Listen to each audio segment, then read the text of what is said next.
Hi, we're back on the computer again. I just want to show you something. Camera's in the way, I can't get at my screen.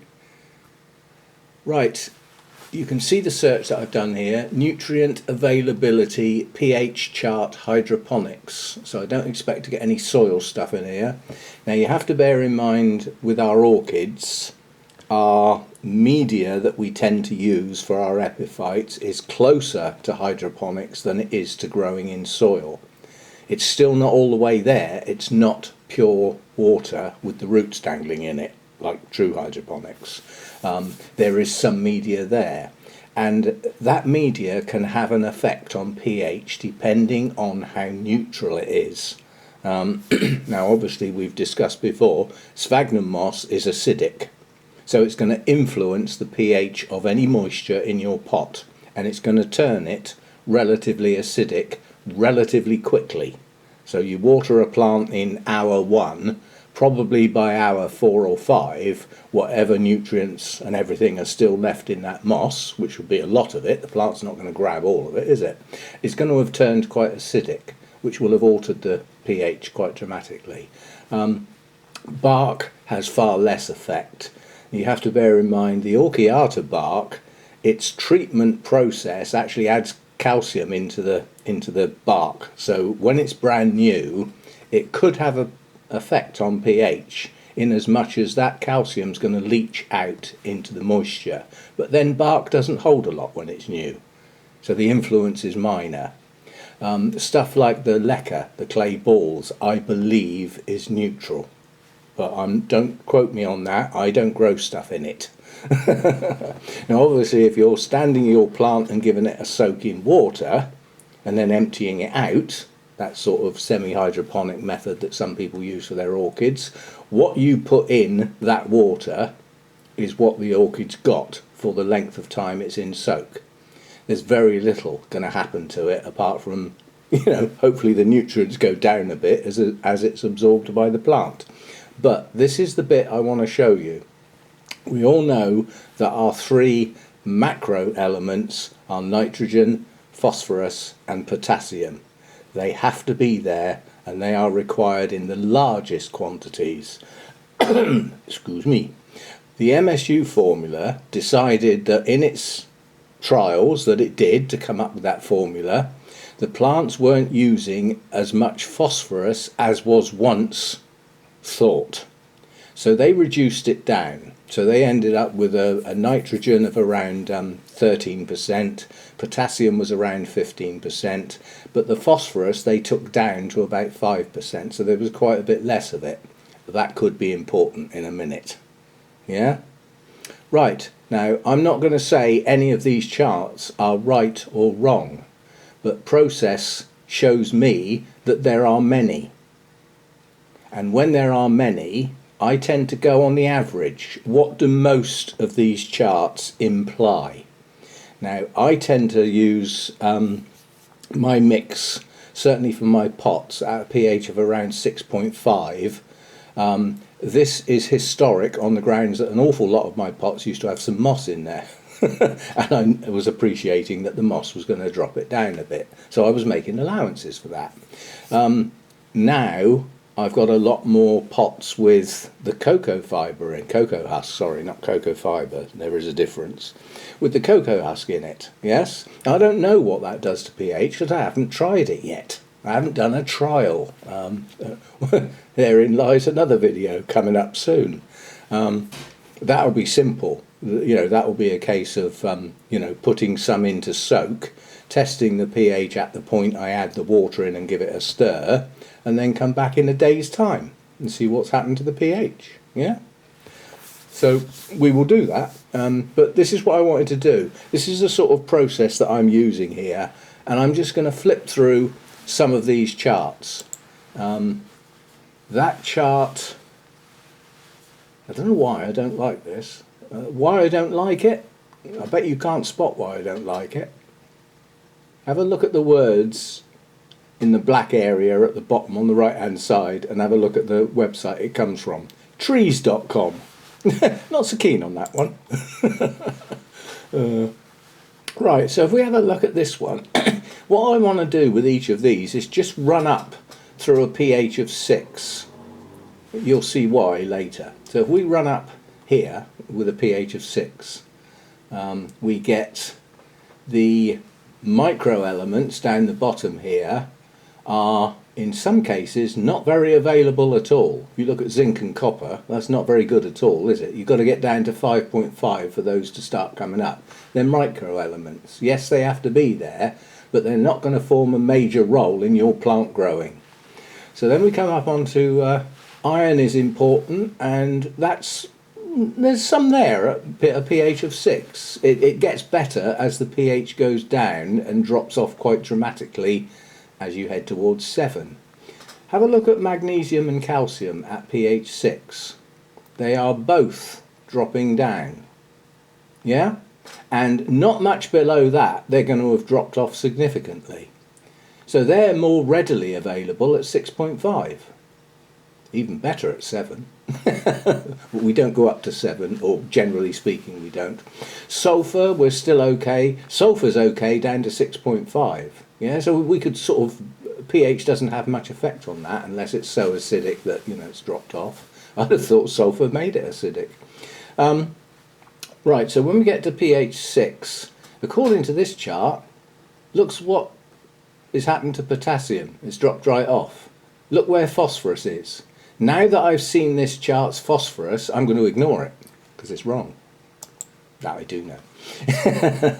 Right, now here's this is for growing weed. It could be relevant, but I'm going to ignore it for the simple reason that plant has very special requirements because of its rate of growth. There are no orchids that grow like that. So, moving on to the next one. Are your hydroponic plants eating their nutrients? That sounds a bit knowledgeable. Flipping writing on it is so small. I'm trying. Where is 6? There's 6. Right, so it's saying that most of the micro elements are okay. Again, down at 6, magnesium and calcium are dropping off. Sulfur's still okay. Now this one I like because I'm more akin to believe it. Potassium at 6 is still okay. Phosphorus is dropping down dramatically, and nitrogen's still okay. We're going to find that as an average as we move through these. Here's another one then. That's a bit brighter in colours, isn't it? So up through 6, again, micro elements sort of okay. Magnesium and calcium dropping off. Fine at 6.5, although slightly down, but not at 6. They're dropping off. Get down to 5.5, I would class that as deficiency levels. Yeah. So at 6, I'm aiming at 6 this time, don't forget, even though I don't use it very often. Sulfur's just okay. It's just on the brink point of where it starts to drop off. As is potassium. Look what's happened to phosphorus. It's dropped right down. That's a macronutrient, and nitrogen's still okay. Right, well, that was the bright coloured one, wasn't it? I've forgotten where I am now. There. What about this one then? Let's have a look at this one then. Let's find our 6. Come up from the bottom again. Micronutrients are okay. Magnesium and calcium dropping off. Not so good. Sulfur still okay. Potassium still okay. Look at phosphorus. It's almost gone at 6.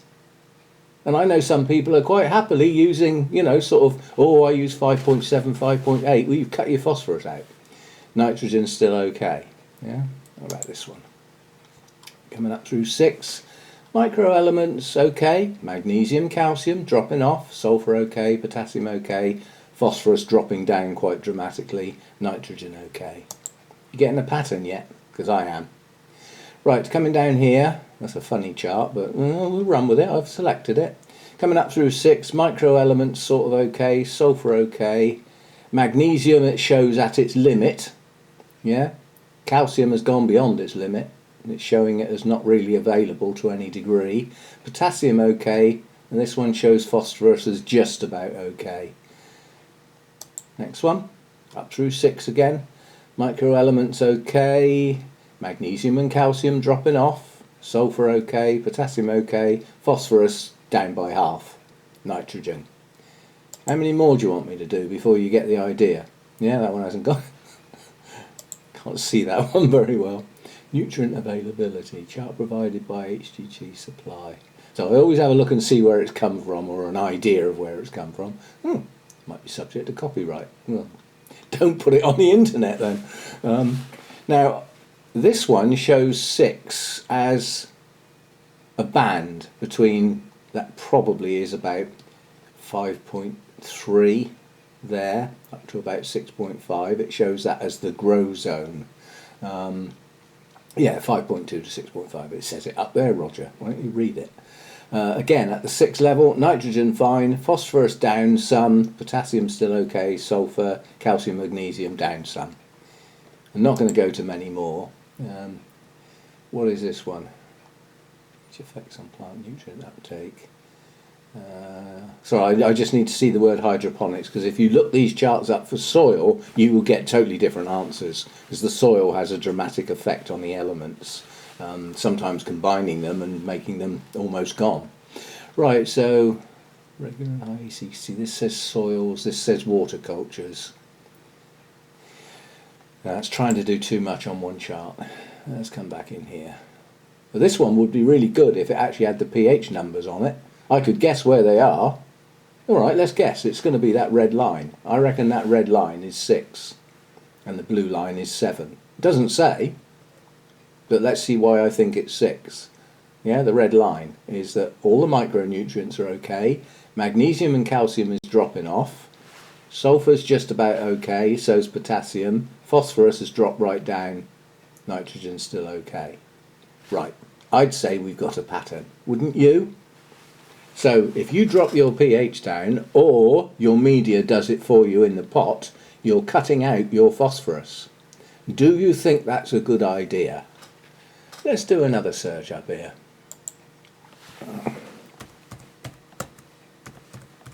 Let's see if I can spell phosphorus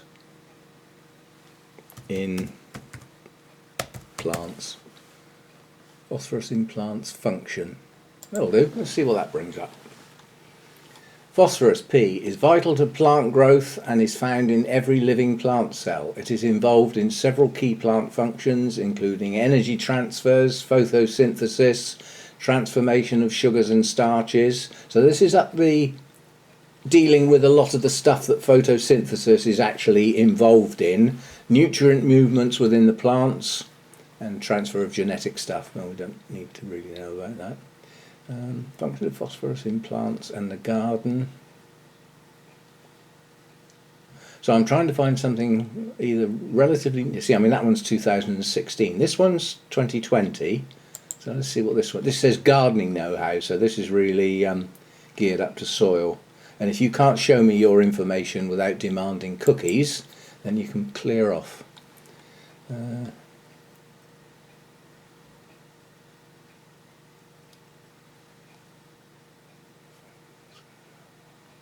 Phosphorus basics and role of phosphorus in crops, phosphorus deficiency, phosphorus in plants. That's from a company that actually does chemicals for plant growth. Right. I didn't ask for deficiency. That's clickbait.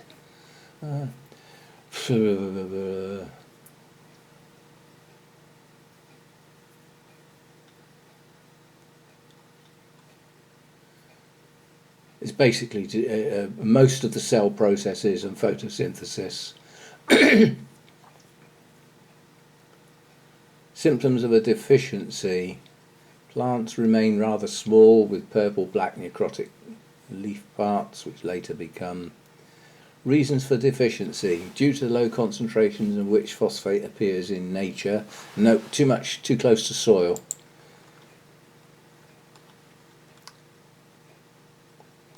Let's have a look at that one then.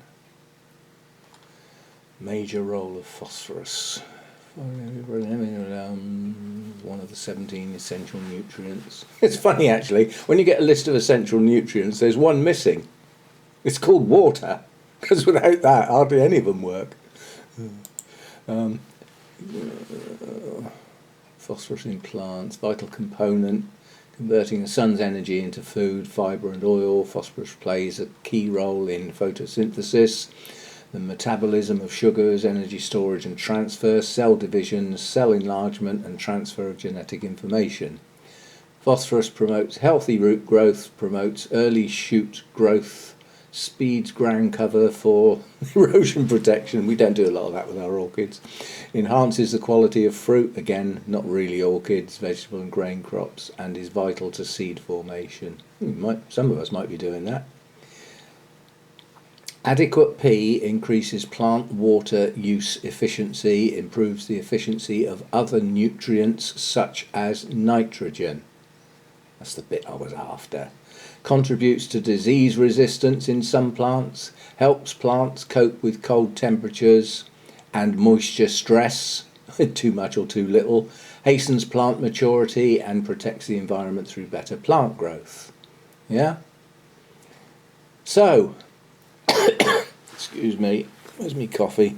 So, that really was just to get an idea of all of those pH charts heading towards the hydroponic end of the world rather than the soil-based end of the world do show that phosphorus drops off at a higher pH than I thought, because it cuts off quite dramatically as you start going down from 6.5 towards 6, and then below 6 it's relative to the others almost gone.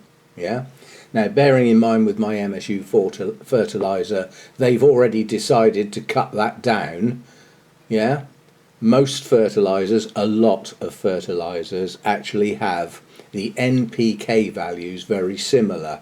But the MSU formula decided that that middle one was not used to any great extent, so why waste it? So they dropped it down, which probably implies to me that all of it needs to be available and readily used by the plant because it's in lower volumes than it might be in other fertilisers.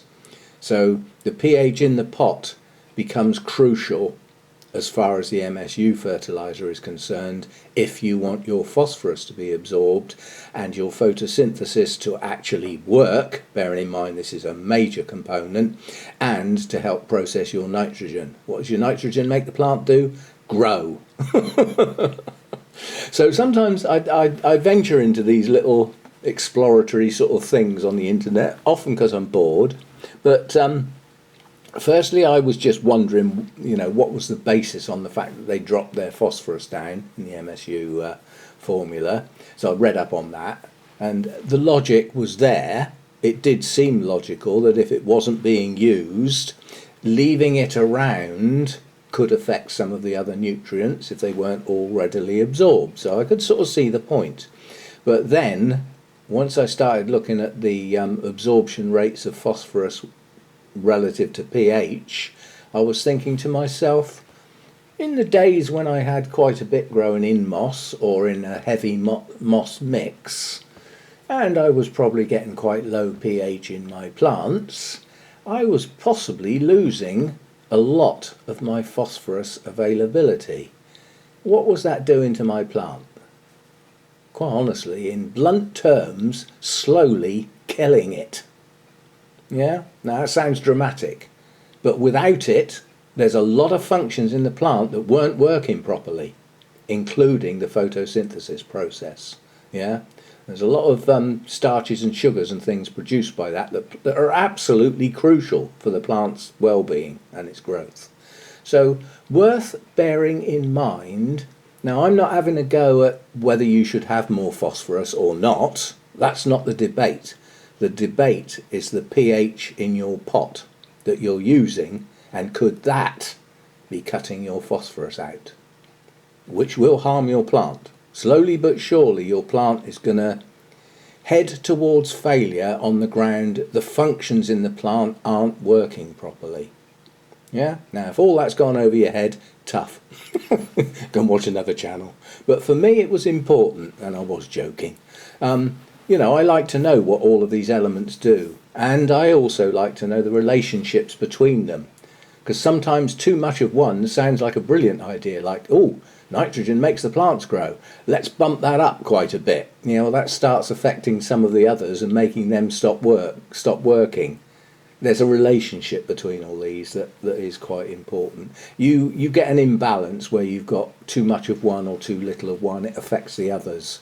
They need to all be in reasonable proportions, which a lot of people would say the work that was done for that MSU formula, the proportions of that formula are relatively sensible for orchids, mainly being grown in the types of media they're normally grown in. It should balance itself out and be okay. So yeah, a little bit of science, and you know, actually showing the process of sort of looking some of this stuff up. I mean, you know, there'll be some real science papers here, which is going down to all the basic formulas of the elements and stuff like that. I don't want all that. I don't like seeing all those N4027. That's gobbledygook to me. H2O, I'm okay with. Hydrogen and 2 oxygens. I'm still all right with that. But any more than that, I don't want to know. So just a bit of investigative work, really. And you see what I did with the charts, though. To me, that was quite important. We did have an awful lot of them, didn't we? And they weren't all the same. But an awful lot of them were very similar. That's good enough for me. If that number of people come up with those sort of charts, that's probably okay. But then you'd have to step back that one little step further and ask yourself, how many of those had been copied from one? Or were they genuine? You see what I mean? Somebody decided to do their own chart. Oh, let's go and have a look and see what somebody else has done and copy that. So is it real? We always have that problem on the internet. Anyway, bit of fun. Yeah, well, I think it might be a little sad if you think of that as fun, but I like to know some of this stuff now and again.